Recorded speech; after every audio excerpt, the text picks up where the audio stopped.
Assalamualaikum warahmatullahi wabarakatuh. Ikhwa fillah rahimakumullah. HP hikmah pantun. Ya Allah, buah manggis dibawa-bawa, anak pitung makan ketumbar. Jamaah HP makin manis kalau tertawa, membuat hati makin berdebar-debar.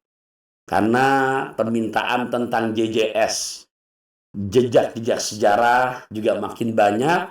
Ya, hari ini Abi akan bercerita lagi.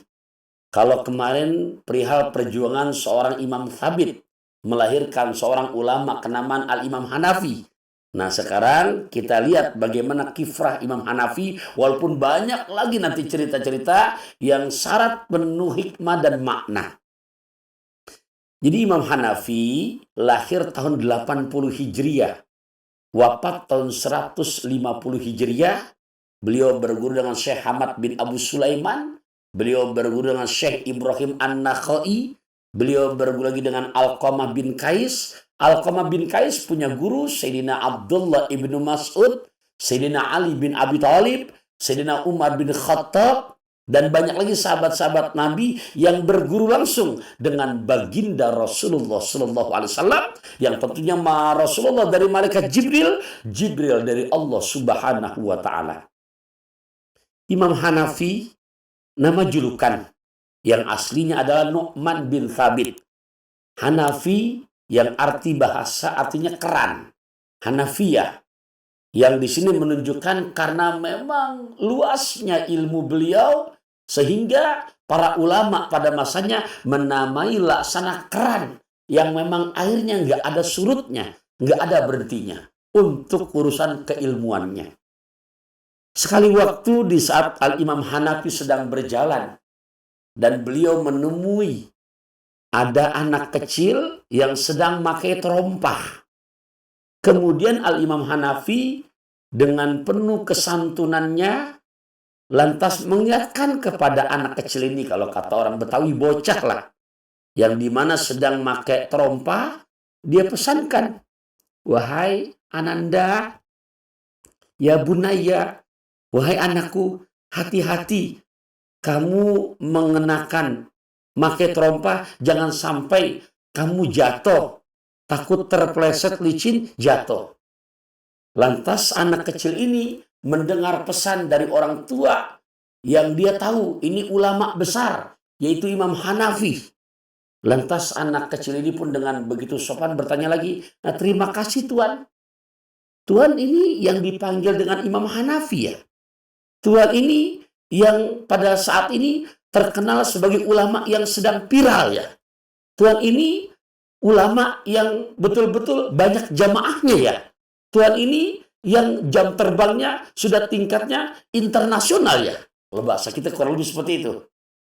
Imam Hanafi hanya tersenyum dan sambil mengangguk-anggukkan kepalanya menundukkan tanda jawaban iya. Saya adalah Nu'man bin Thabit yang mendapatkan julukan Al-Imam Hanafi. Imam Hanafi tidak membayangkan ternyata dari lisan seorang bocah ini keluar, Tuan, terima kasih. Tuan telah mengingatkan saya untuk hati-hati dalam memakai terompa ini, jangan sampai terjatuh. Tapi sebenarnya Tuan, yang harus lebih hati-hati lagi bukan saya Tuan. Tapi yang harus lebih hati-hati lagi adalah Tuan. Kaget Imam Hanafi. Ternyata seorang bocah mengeluarkan nasihat yang luar biasa tajam. Kenapa hati-hati? Tuan, kalau saya menggunakan trompa ini jatuh, paling hanya melukai tubuh.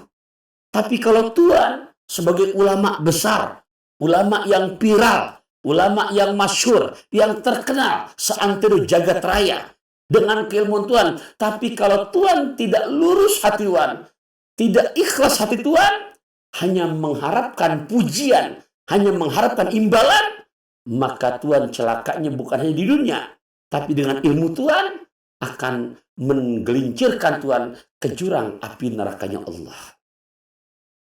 Imam Hanafi mendengar nasihat dari bocah ini, langsung serentak terdiam, merenung, dan mencium, mengucapkan terima kasih.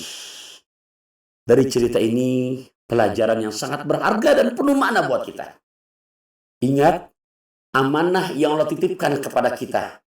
Apakah sebagai pembicara, baik sifatnya untuk bidang agama utamanya maupun bidang umum, itu semua titipan.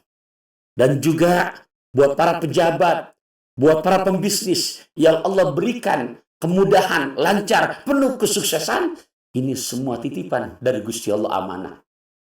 Makanya dari cerita ini betul-betul mengambil pelajaran buat diri kita untuk meluruskan hati kita. Dan di saat ada masukan yang baik, tadi melihat Imam Hanafi, walaupun dari seorang bocah, ia sangat menerima masukan yang positif dan baik buat dirinya untuk keselamatan dunia, bahkan kelak di akhirat. Luruskan niat kita, jangan sampai terprovokasi dengan kibir, dengan gila pujian, atau merasa paling pintar, paling kaya, paling cerdas. Ini semua yang akan menggelincirkan kita kepada jurang api nerakanya Allah. Es batu di dalam gelas terasa nikmat jika dicampur dengan gula. Segala sesuatu yang diawali hati yang ikhlas pasti akan berbuah dengan nilai pahala. Akhirul kalam, wassalamualaikum warahmatullahi wabarakatuh.